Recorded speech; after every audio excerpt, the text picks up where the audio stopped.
Assalamualaikum warahmatullahi wabarakatuh. Anak-anakku dimanapun kalian berada, jika kalian ingin menginginkan sesuatu yang belum pernah dimiliki dalam hidupmu, kalian harus melakukan sesuatu yang belum pernah dilakukan sebelumnya.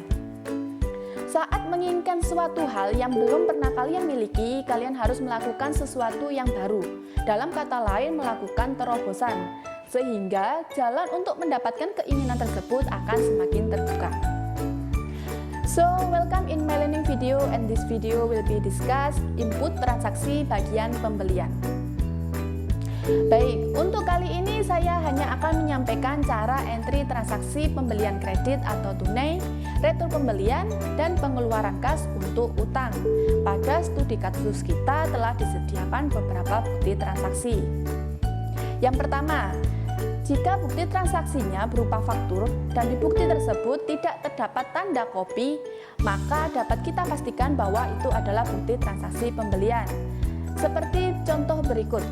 Pada bagian KOP terdapat PT Jaya Tech yang merupakan supplier kita. Untuk menginput transaksi pembelian tersebut, yakni pada jendela comment center, silakan kalian pilih purchase, kemudian enter purchase.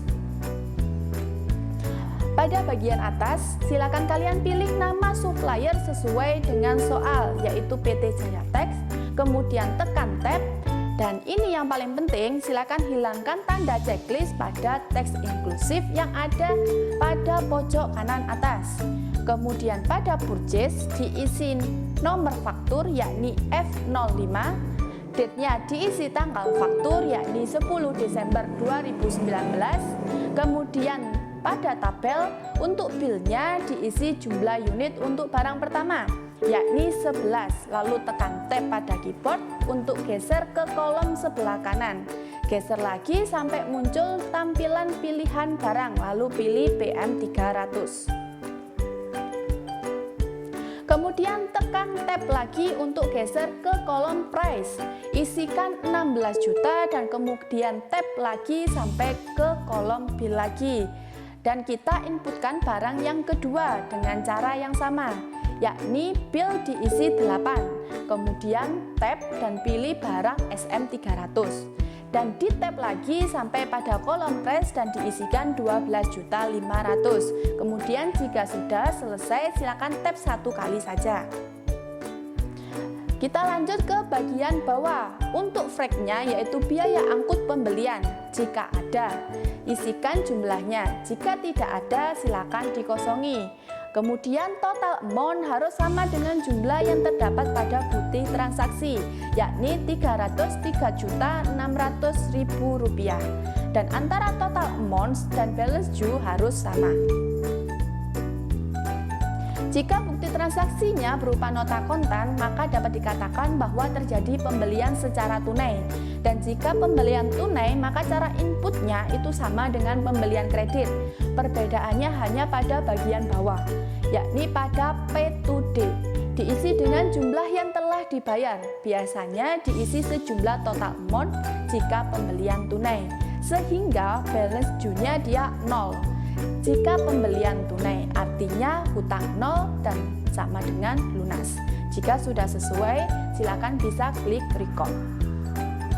Kemudian yang kedua, jika bukti transaksinya berupa nota kredit dan di bukti tersebut tidak terdapat tanda kopi, maka dapat dipastikan bahwa itu adalah bukti transaksi retur pembelian. Seperti contoh berikut, pada bagian KOP terdapat PT Jaya Tech yang merupakan supplier kita. Untuk menginput transaksi retur pembelian hampir sama dengan input transaksi pembelian, yakni pada jendela comment center silakan pilih purchase kemudian enter purchase. Pada bagian atas kita pilih supplier sesuai soal yaitu PT Jaya Tech, kemudian tekan tab, dan ini yang paling penting, jangan lupa hilangkan checklistnya pada teks inklusif yang ada pada pojok kanan atas. Kemudian pada purchase diisikan nomor nota kredit yakni NK-1, date-nya diisi tanggal nota debit, diisi dengan nota kredit yakni 11 Desember 2019, kemudian pada tabel bill-nya diisi jumlah unit yang dikembalikan yakni -1. Karena dikembalikan, maka harus diberi tanda min. Lalu tekan tab pada keyboard untuk geser ke kolom sebelah kanan, geser lagi sampai muncul tampilan pilihan barang, lalu pilih PM300. Kemudian tekan tab lagi untuk geser ke kolom price, isikan 16 juta, dan kemudian tab lagi sampai ke kolom bill, dan kita inputkan barang yang kedua yang diretur dengan cara yang sama, yakni billnya diisi min 2. Kemudian di tab dan pilih barang SM300, dan di tab lagi sampai pada kolom price diisikan 12.500.000. Kemudian jika sudah selesai, tab 1 kali saja. Pada bagian bawah, kemudian untuk total amount-nya harus minus dan sama dengan jumlah yang terdapat pada bukti transaksi, yakni 45.100.000 rupiah. Dan antara total amount dan balance juga harus sama. Kemudian jika sudah, silakan klik record. Nah, untuk transaksi retur terdapat tambahan tahapan, yakni silakan kembali pada jendela comment center, kemudian pilih purchase dan pilih purchase register. Kemudian rubah dulu sesuai dengan tanggal retur, kemudian buka tab menu return and debit. Pilih transaksi retur pembelian tadi dan silakan klik apply to purchase yang ada di bagian bawah. Lalu nanti akan terbuka tampilan settle return and debit. Isi nomor buktinya pada ID yakni NK-1 dan isi tanggal terjadi transaksi retur pembelian yakni 11 Desember 2019. Klik pada tabel kolom amount apply, mengklikkan baris yang sejajar dengan tanda pembelian dengan tanggal pembelian barang yang akan kita retur, yakni yang tanggal 10 Desember 2019. Lalu tekan enter dan record. Yang ketiga, yakni jika bukti transaksinya bukti pengeluaran kas, dan di bukti tersebut pada baris keterangan terdapat keterangan pelunasan faktur, maka dapat kita pastikan bahwa itu adalah bukti transaksi pelunasan utang atas pembelian seperti contoh berikut.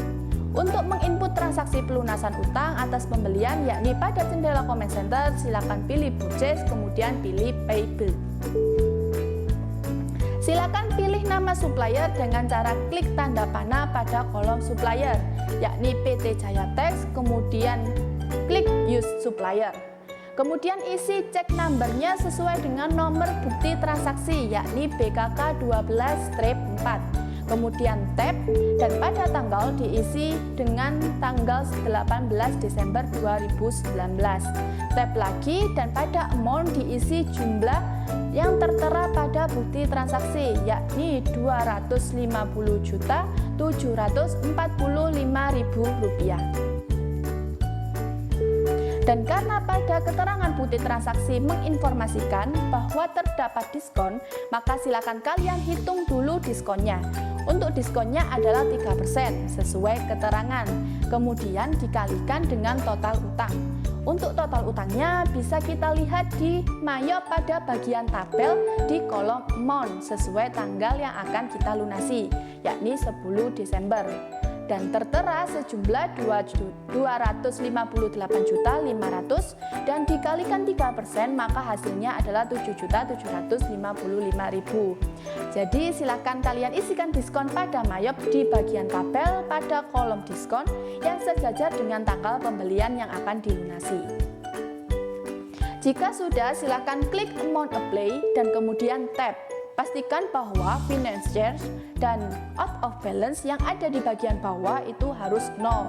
Jika tidak 0, maka silakan kalian periksa bagian amount applied-nya.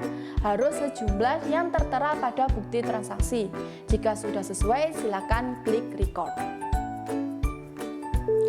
Oke, dan selanjutnya agar kalian lebih memahami, silakan kalian kerjakan latihan soal yang terdapat pada website learning. Selamat mengerjakan dan selalu menjadi yang lebih baik. Wassalamualaikum warahmatullahi wabarakatuh.